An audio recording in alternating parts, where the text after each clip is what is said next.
बोले बोलो श्री राधा वल्लभ लाल की। ये सुनते ही मेरा रोम रोम पुलकित। मैंने कहा आप लोगों ने, बोले नहीं, आपने कहा है ना कथा में कि श्री राधा वल्लभ जी जो हैं ये महादेव के ठाकुर जी, ये हमारे श्री महाकाल भगवान के निज ठाकुर जी हैं। जैसे हमारे निज के गोपाल जी, मेरे निज के श्री गिरधर लाल जी, ऐसे ही श्वेतद्वीप में उमा पार्वती और महादेव दोनों मिलकर के अपने निज ठाकुर जी की सेवा करते हैं। वही हैं श्री राधा वल्लभ लाल जी जो वृंदावन में विराज रहे हैं। ये महादेव के ठाकुर जी। आत्मदेव नाम के ब्राह्मण ने तपस्या करके महादेव को प्रसन्न किया। महादेव ने प्रसन्न होकर के कहा वरदान मांगो, क्या चाहिए ब्राह्मण देवता।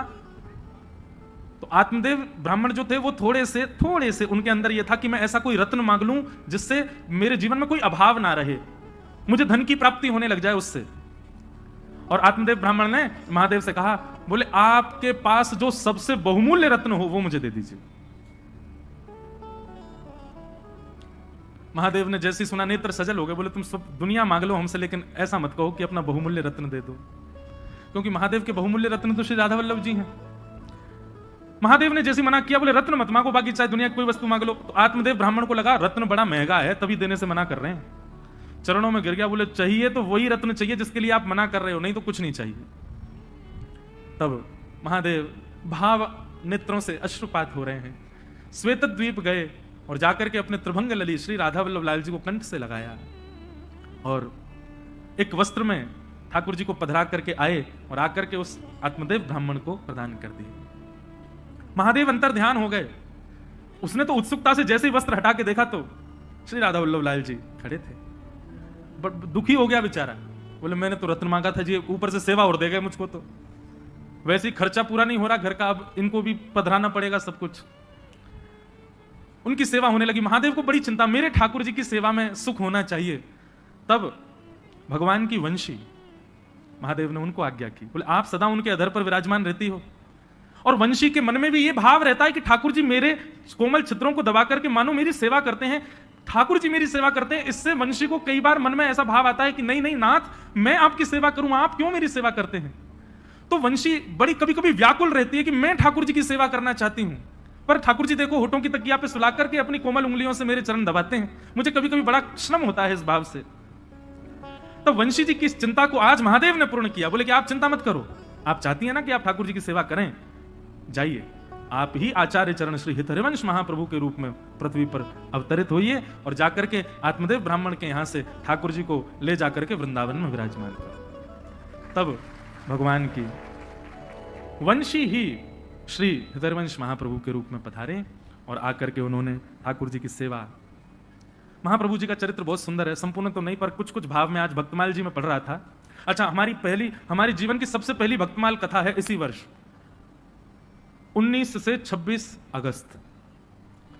हम भागवत कथा करते हैं और अभी साल में एक राम कथा का भी नियम हो गया है, एक ज्योतिर्लिंग में। पिछली बार सोमनाथ में थी, इस बार रामेश्वरम में है 24 दिसंबर से राम कथा। लेकिन हमारे वृंदावन के संत जनों की आज्ञा हुई कि लाला एक बार अब भक्तमाल जी में भी प्रवेश करो। तो मैंने कहा महाराज जी मैं भक्तमाल जी तो कहता ही हूं कथा में।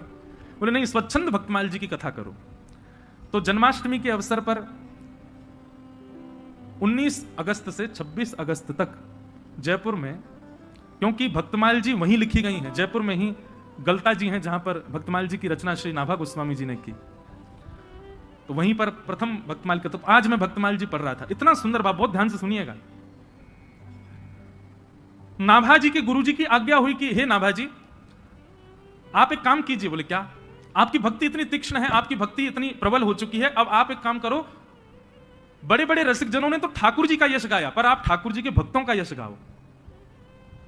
तो नाभा जी ने भक्तमाल जी का मन बनाया कि अब मैं भक्तों की माला बनाऊंगा, भक्तों के एक बात सदैव याद रखना, ठाकुर जी का यश गाना ज्यादा कठिन नहीं है, ठाकुर जी के भक्तों का यश गाना बहुत कठिन है।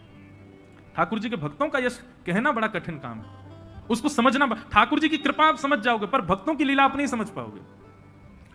तो श्री नाभा जी ने मन में विचार किया कि यश गाऊं ठाकुर जी के भक्तों का, तो श्रोता किसको बनाऊं। तो श्री नाभा गोस्वामी जी ने मन में विचार किया कि भगवान का यश भक्त सुनते हैं, तो भक्तों का यश ठाकुर जी सुनेंगे। और 24 अवतारों का सबसे पहला स्मरण किया नाभा जी ने।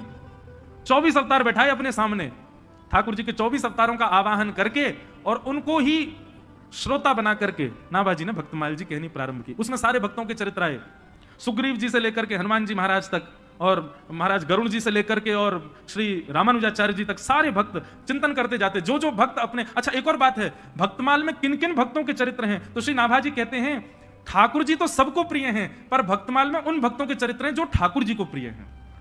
क्योंकि भाई 24 अवतार सामने बैठे हैं, तो 24 अवतार उन्हीं को सुनना चाहेंगे जो उनके प्रिय हों। उन भक्तों के चरित्र आए, लेकिन सारे भक्त आ गए भक्तमाल जी में, हमारे वृंदावन के रसिक जन नहीं आए। क्योंकि नाभाजी तो स्मरण करते थे ना, जो भक्त का चिंतन आता उसी का छप्पे छंद लिख देते, सबका यश गाया, लेकिन वृंदावन के रसिक संत जन चित्त में नहीं आए। तो श्री नाभाजी चिंतित हो गए, बोले कि भैया सारे भक्तों का चिंतन चित्त में हो रहा है, लेकिन ब्रजमंडल के वृंदावन के वैष्णव भक्तों का, संतों का चिंतन मुझको क्यों नहीं हो रहा। तब उन्होंने अपने गुरुदेव से जाकर के अपना ये भाव प्रकट किया, बोले सारे भक्त मेरे चित्त में आ रहे हैं, पर वृंदावन के भक्तों का स्मरण नहीं हो रहा मुझको। कितनी सुंदर बात उनके गुरुदेव ने आज्ञा करते हुए कही, बोले भैया ये जितने भी भक्तों का चरित्र तुम गा रहे हो, ये कोई ना कोई भक्त इन 24 अवतारों को जिनको तुमने सामने बैठाया है, इन 24 अवतारों को कोई ना कोई भजता है। कोई हयग्रीव भगवान को भजता है, कोई नृसिंह भगवान को भजता है, कोई बराह भगवान को भजता है, कोई कृष्ण को भजता है, कोई राम जी को भजता है, पर वृंदावन के तो सब श्री किशोरी जी को भजते हैं। और जब तक किशोरी जी नहीं आएंगी तब तक ब्रज के रसिक नहीं आ सकते। जय हो। ये भाव जैसे पढ़ाना नेत्र सजल हो गए कि जब तक किशोरी जी का स्मरण नहीं करोगे नाभाजी, तब तक ब्रजमंडल के संत तुम्हारे चित्त में नहीं आ सकते, रसिक जन नहीं आ पाएंगे। तब श्री वृंदावनेश्वरी किशोरी जी हमारी श्री राधा रानी का स्मरण किया। एक भाव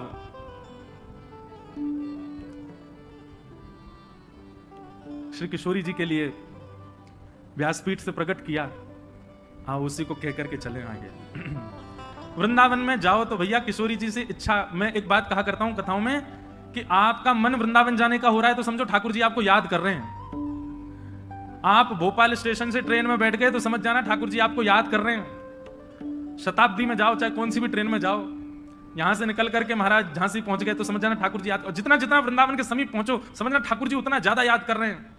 झांसी से फिर ग्वालियर पहुंच जाओ, मुरैना और सब पार करते हुए आगरा पहुंच जाओ, समझ जाना ठाकुर जी याद कर रहे हैं।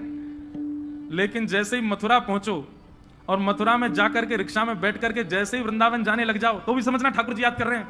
लेकिन वृंदावन की सीमा में प्रवेश करते ही अपने मन को सांत्वना देते हुए कहना ठाकुर जी नहीं, श्री जी याद कर रही थी। क्योंकि भैया हमारे ठाकुर जी याद करेंगे ना तो हो सकता है ग्वालियर में इंजन खराब हो जाए, ठाकुर जी याद करेंगे तो हो सकता है मथुरा से दूसरी ट्रेन से वापस भोपाल आना पड़ जाए, ठाकुर जी याद करेंगे तो हो सकता है रिक्शा रास्ता में पंचर रह जाए, पर निर्विघ्न रूप से वृंदावन पहुंच गए तो यही समझिए श्री जी ने याद किया है, तभी हम पहुंच पाए हैं, नहीं तो ये श्री जी के कृपा के बगैर संभव नहीं। तो एक भाव मैंने हमारे लाल जी ने प्रकट करवाया कि वृंदावन में क्या क्या भावना होनी चाहिए चित्त में। सब लोग मेरे साथ गाओ, श्री जी को स्मरण करो तभी आचार्य चरण आएंगे। आज तीसरा दिन है कथा का, अब श्री जी आएंगी तो ब्रज के भाव अपने आप आएंगे। राधिका रानी जी, वृषभानु दुलारी जी, राधिका रानी जी, वृषभानु दुलारी जी, राधिका रानी। जो एक बात सुन लो, जो ताली बजा के नहीं गाएगा उसको अपने बगल वाले की सौगंध है, और जो ताली बजा के नहीं गाएगा उसको ये लगे बगल वाला मेरा शत्रु, मैं तो बिल्कुल नहीं बजाऊं, अगले जन्म में तुम्हारा ब्याह नहीं होगा। देखो खूब प्रेम से भाव से हमारी श्री जी को याद करो तो भैया निमग्न हो जाओ, भले ही नेत्र मत खोलो, नेत्र बंद करके वृंदावन का स्मरण करते हुए गाओ। ओ राधिका रानी जी, वृषभानु दुलारी जी, राधिका रानी जी, वृषभानु दुलारी जी। ओ सुन लो अरज हमारी हमारी, रहूं ब्रज रज को पास,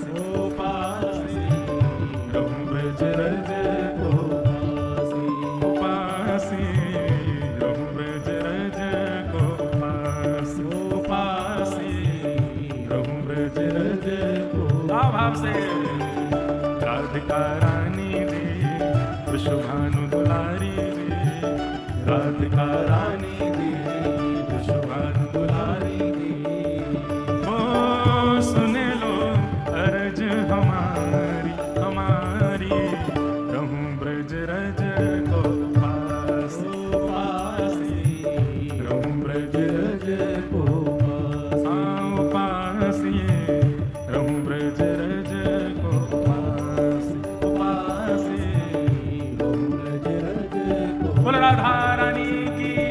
बरसाने वारी की।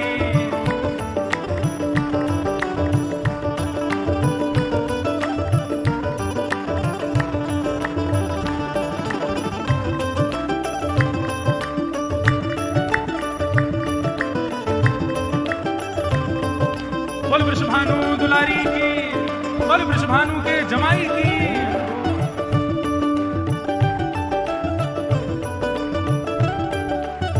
देखो इस पद में 3 बातें हैं। वृंदावन की मंगला कैसी होनी चाहिए, वृंदावन का मध्य दोपहर कैसी होनी चाहिए, और वृंदावन की शाम कैसी हो। तीनों बातें सुनो। मंगला उठ यमुना जी नाम, मंगला उठ यमुना जी, ओ मंगला उठ यमुना जी नाम, मंगला उठ यमुना। फिर श्री राधा वल्लभ के दर्शन पाऊं, राधा वल्लभ के दर्शन पाऊं, प्यारे राधा वल्लभ के दर्शन पाऊं, राधा वल्लभ के दर्शन पाऊं। ओ कीरत सुत प्यारी जी, वृषभानु दुलारी जी, कीरत सुत प्यारी जी, वृषभानु दुलारी जी। ओ सुन लो अरज हमारी हमारी, रहूं ब्रज रज को पासी, रहूं ब्रज रज को पासी, रहूं ब्रज रज को पासी, भाव भाव से जय हो। राधिका रानी जी, वृषभानु दुलारी जी, राधिका रानी जी, वृषभानु दुलारी जी। ओ सुन लो अरज हमारी हमारी, रहूं ब्रज रज को पासी, रहूं ब्रज रज। बोल वृंदावन धाम की।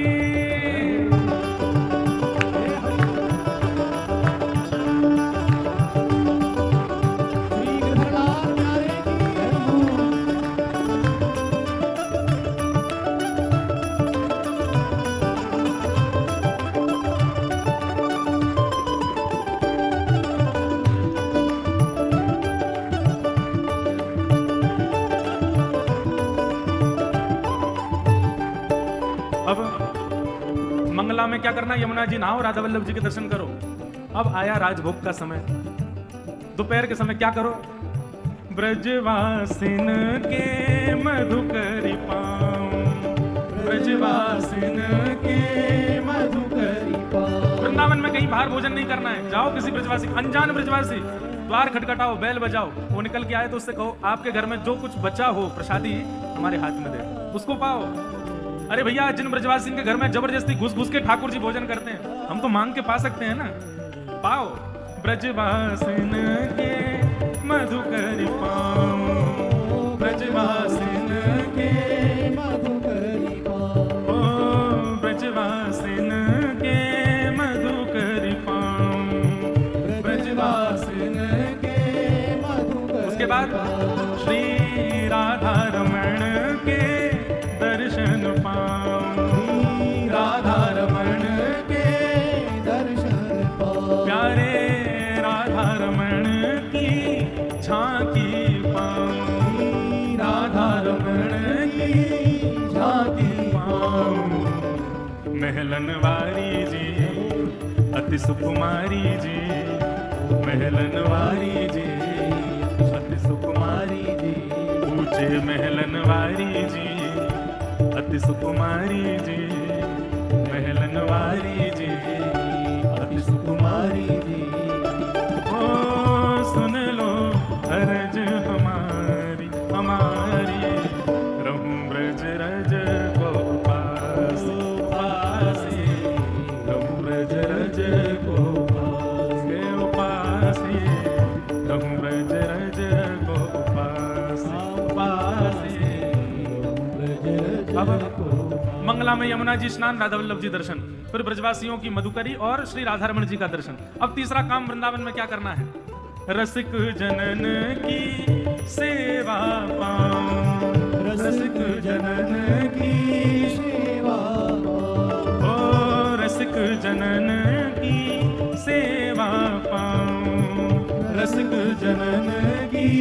सेवा। फिर प्यारे बांके बिहारी संग नेह लगाऊं, बांके बिहारी संग नेह लगाऊं, प्यारे कुंज बिहारी संग नेह लगाऊं, प्यारे कुंज बिहारी संग नेह लगाऊं। कृष्ण मनोहारिणी जी अति सुकुमारी जी, कृष्ण मनोहारिणी जी अति सुकुमारी जी। ओ सुन लो अरज हमारी हमारी, रहूं ब्रज रज गोपास उपासी, रहूं ब्रज रज गोपास उपासी, रहूं ब्रज रज गोपास उपासी, रहूं ब्रज रज गोपास। भाव से राधिका रानी जी विश्वभानु दुलारी जी, राधिका रानी जी विश्वभानु दुलारी जी।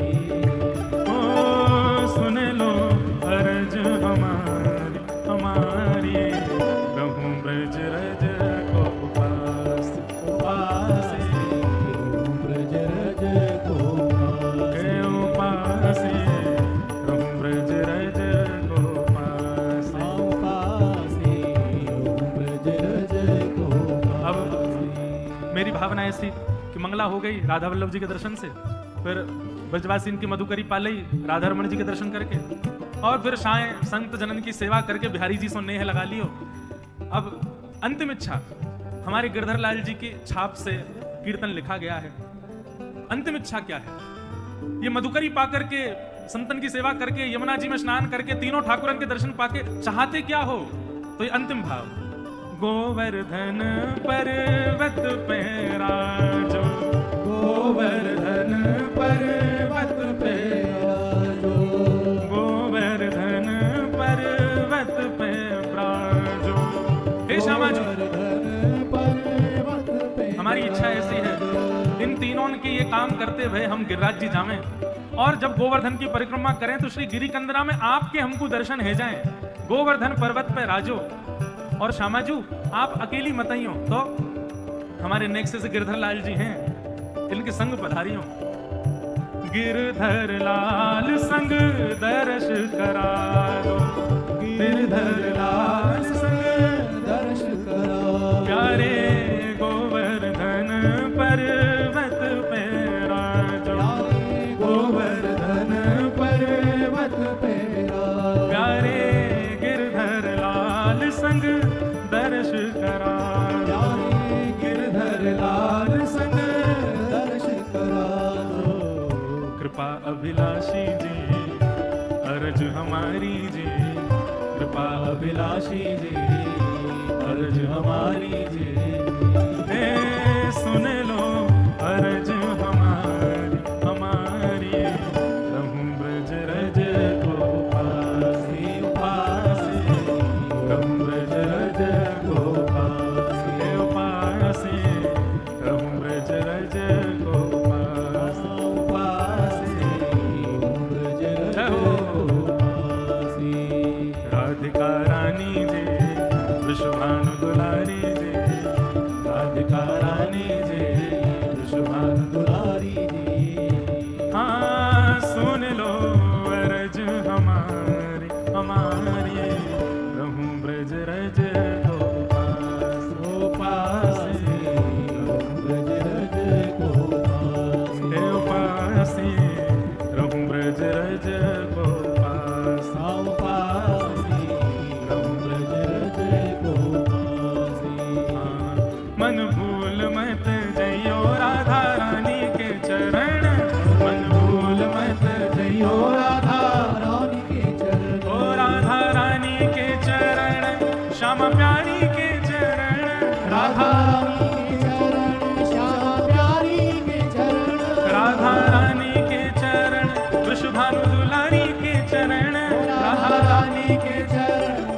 भाव से मेरे मन भूल मत जइयो राधा रानी के चरण, मन भूल मत जइयो राधा रानी के चरण। ओ विश्वभानु की किशोरी सुन गैया हूते भोरी, वृषभानु की किशोरी, सुन नैया मुक्त गोरी, प्रीत जान के हूँ थोड़ी तोहे राखेगी शरण, प्रीत जान के हूँ थोड़ी तुम्हें राखेगी शरण, हाँ प्रीत जान के हूँ थोड़ी तोहे राखेगी शरण, प्रीत जान के हूँ थोड़ी तुम्हें राखेगी शरण, मेरे मन भूल मत जइयो राधा रानी के चरण, मन भूल मत जइयो राधा रानी के चरण, मेरे मन भूल मत जइयो श्यामा प्यारी के चरण, भूल मत जइयो राधा रानी के चरण, ओ राधा रानी के चरण,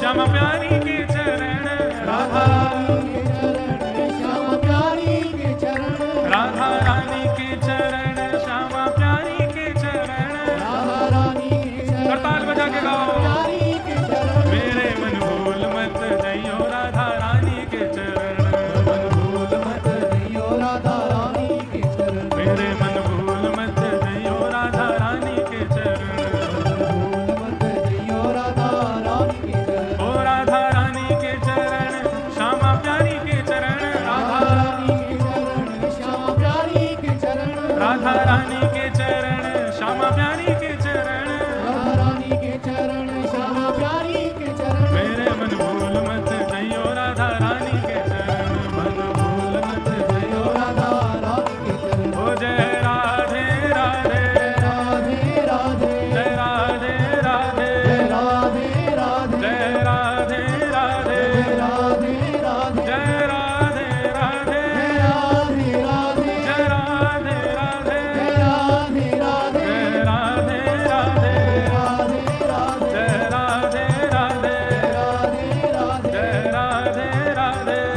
राधे राधे,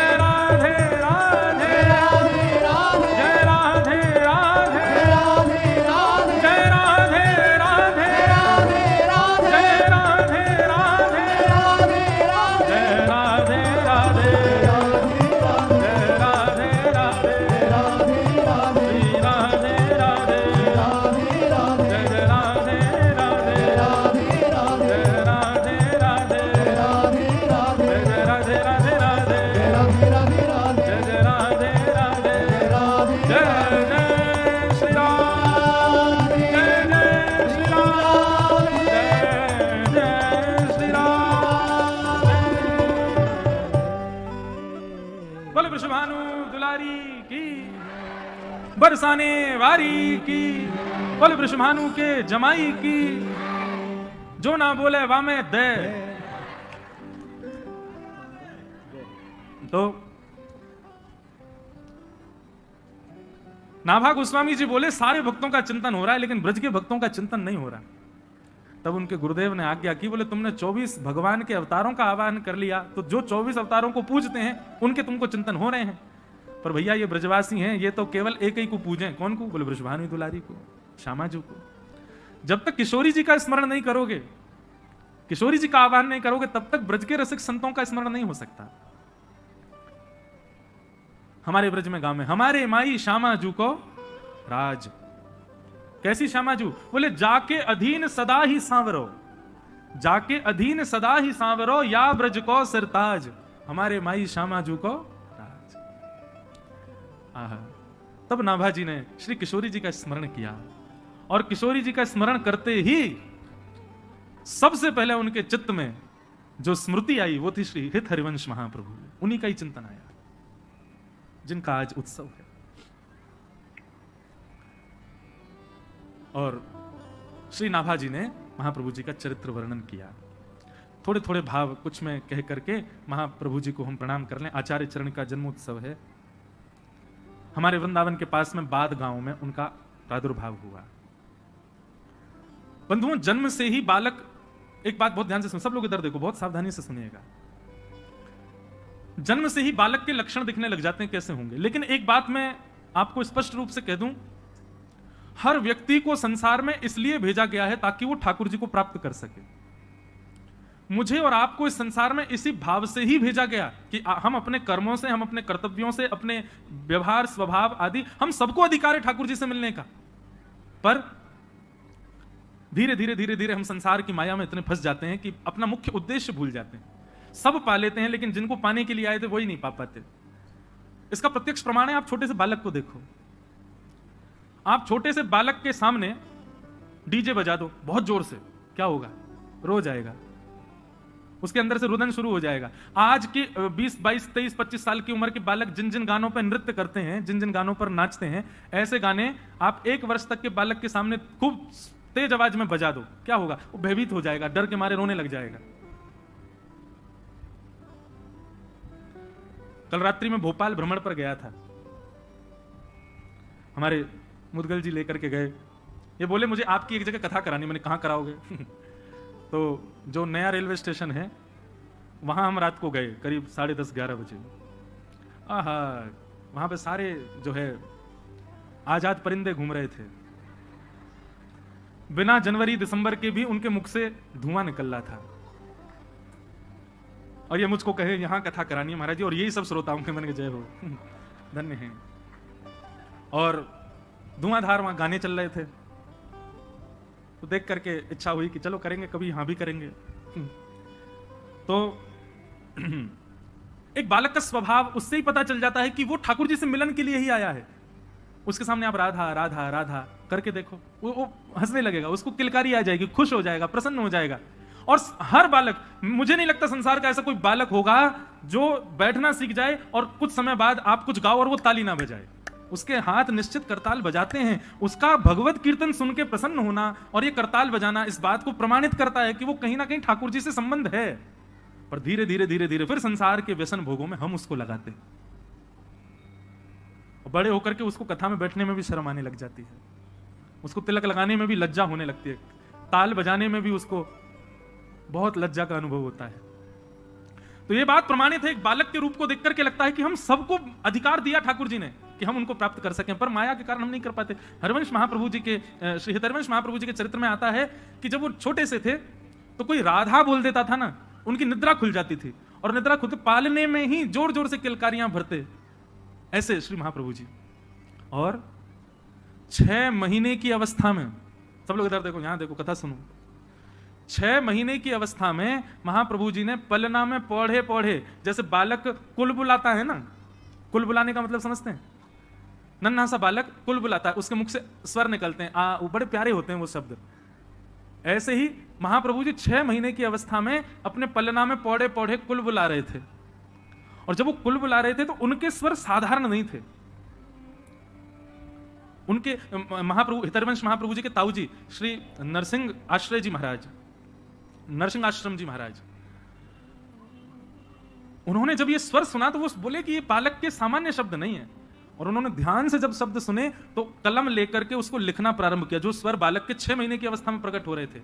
और जब लिखते गए लिखते गए लिखते गए, अंत तो गत्वा देखा तो श्री राधा रस सुधा निधि ग्रंथ तैयार हुआ, महाप्रभु जी के 6 महीने की अवस्था के स्वर से। उसी समय वो समझ गए ये बालक सामान्य नहीं है, साधारण नहीं है।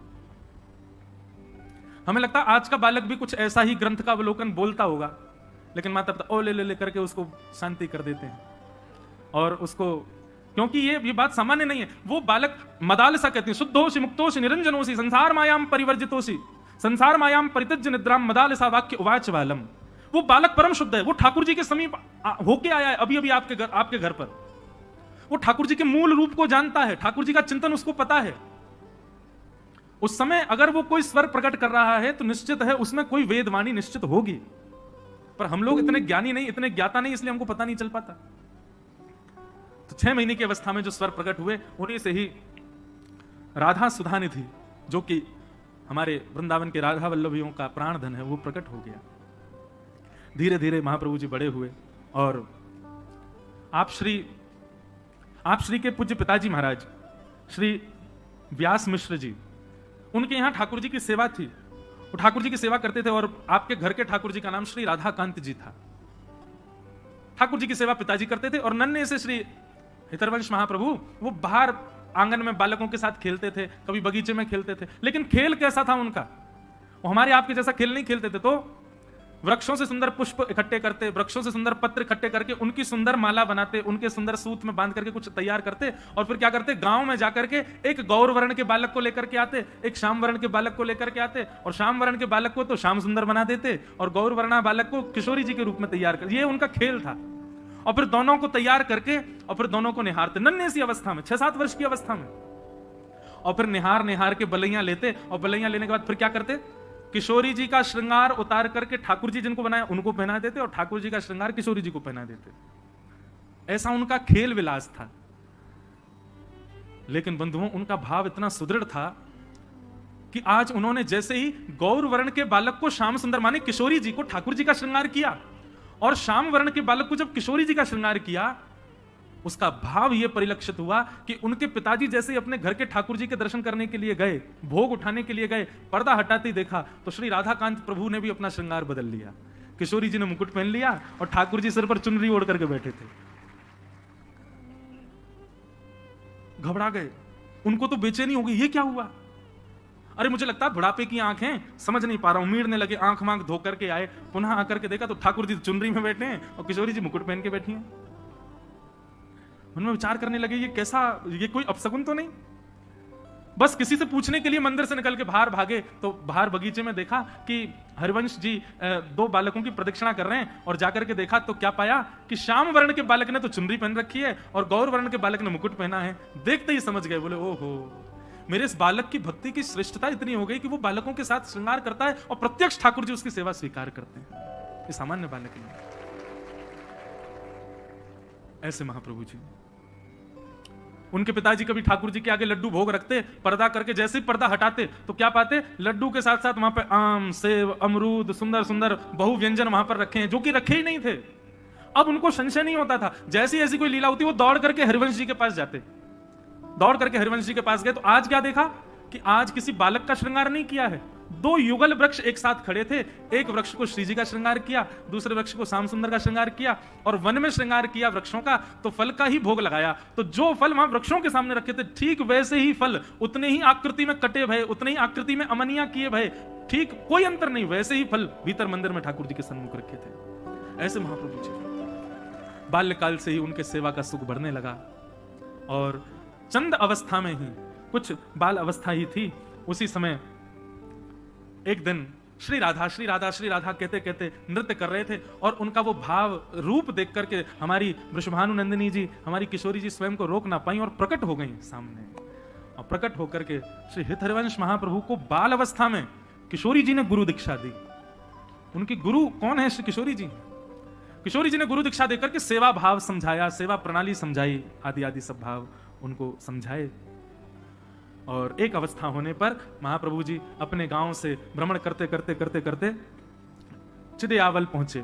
वहां पर वही आत्मदेव ब्राह्मण जिसने महादेव से रत्न के रूप में राधा वल्लभ जी मांगे, वो आत्मदेव के यहां जाकर के दर्शन किया श्री राधा वल्लभ जी का, और राधा वल्लभ जी का दर्शन करके इतने भाव निमग्न हो गए, इतने में ही ठाकुर जी ने आत्मदेव को स्वप्न दे दिया, और आत्मदेव जी से कहा, सुनो आपकी सेवा पूर्ण हो गई, हम आपसे संतुष्ट हो गए, अब एक काम कीजिए। बोले क्या? मंदिर परिसर में एक वैष्णव दर्शन कर रहे हैं हमारा हितरवंश महाप्रभु, इनसे जाकर के कहिए कि आपकी 2 पुत्रियां हैं, दोनों पुत्रियों से उनका विवाह होगा। इधर देखो भैया, यहां देखो, हेलीकॉप्टर मत देखो, और ये अगर चले तो कीर्तन में चले तो ज्यादा अच्छा, नहीं तो सबकी नजर इस पर ही जाए। सब लोग सावधानी से सुनो। हम क्या बता रहे थे, भूल गए, कहां था मैं? हाँ, तो आत्मदेव जी को राधा वल्लभ जी ने कहा कि आप, क्योंकि हरिवंश महाप्रभु तो विरक्त होकर चले गए थे वन में, अब ब्याह नहीं करना उनको, वो तो सन्यास आदि का भाव उनके अंदर आ गया था। बोले बस वन में जाएंगे, राधा राधा रटेंगे। लेकिन जैसे ही राधा वल्लभ जी के दर्शन किए आत्मदेव जी के घर पर, तो आत्मदेव जी को स्वप्न देकर के राधा वल्लभ जी ने कहा, हम तुम्हारी सेवा से बड़े प्रसन्न हैं, अब एक काम करो, द्वार पर जो ये आए हैं इनसे अपनी दोनों पुत्रियों का विवाह कर दो। वो मना करें तो उनको कहना राधा वल्लभ जी की आज्ञा है, और सुनो विवाह कर दो अपनी पुत्रियों का। आत्मदेव जी जो थे थोड़े संकोच में, जय जय, ब्याह करते हैं तो फिर तो दहेज देना पड़ता, बहुत सामग्री, मेरे पे कहां इतनी सामग्री। बोले एक काम कर, तू मुझे ही दे दे दहेज में उनको, मैं ही चला जाऊंगा उनके साथ, और ये सब मेरे श्रृंगार भी उन्हीं को ही दे देना, वही मेरी सेवा करेंगे। और आत्मदेव जी ने आज्ञा की, ठाकुर जी ने आज्ञा की, ऐसा कहा तो महाप्रभु जी ने स्वीकार किया, दोनों पुत्रियों के साथ विवाह किया। और श्री राधा वल्लभ जी को उपहार रूप में अपनी गोद में लेकर के श्री वृंदावन पधारे। और वृंदावन में मदन टेर एक स्थान है, वहां आकर के श्री राधा वल्लभ जी को विराजमान किया। कालांतर में ठाकुर जी का मंदिर निर्माण हुआ, फिर उसमें ठाकुर जी विराजमान हुए। बोलो श्री राधा वल्लभ लाल की, श्री हितरवंश महाप्रभु की, प्यारे वृंदावन धाम की। इसीलिए हम सप्तनिधि के पद में गाते हैं, आतुर हित हरिवंश पुकारो श्री राधा राधा नाम। आतुर हित हरिवंश पुकारो श्री राधा राधा नाम। हे आतुर हित हरिवंश पुकारो श्री राधा राधा नाम। आतुर हित हरिवंश पुकारो श्री राधा राधा तब हे सघन कुंज यमुना तट आयो, सघन कुंज यमुना तट आयो। मदन टेर वृंदावन आयो, मदन टेर वृंदावन आयो। प्यारो राधा वल्लभ लाल वृंदावन, प्यारो वृंदावन, वृंदावन प्यारो वृंदावन। हे श्री वृंदावन मेरो वृंदावन। वृंदावन मेरो वृंदावन। सघन कुंज यमुना तट आयो, सघन कुंज यमुना तट आयो। प्यारो राधा वल्लभ लाल वृंदावन मेरो वृंदावन। वृंदावन मेरो वृंदावन। हे श्री वृंदावन प्यारो वृंदावन। वृंदावन प्यारो वृंदावन। बोले राधा वल्लभ लाल की। ऐसे हमारे वृंदावन के मुकुटमणि श्री राधा वल्लभ लाल जी, जिन आचार्य चरण के द्वारा पधराए गए, जिन आचार्य चरण के द्वारा वहां पर विराजमान किए गए, ऐसे श्री हितरवंश महाप्रभु जिनका आज प्रादुर्भाव दिवस है, उन आचार्य चरणों के पावन चरण कमलों में हम इस भाव से प्रणाम करते हैं कि हे आचार्य चरण, आप हम पर कृपा करें। श्यामा जी आपकी गुरु हैं, आप श्री राधा वल्लभ लाल जी को वृंदावन में लाकर के वृंदावन की शोभा बढ़ा रहे हैं, आप कृपा करें, अनुग्रह करें।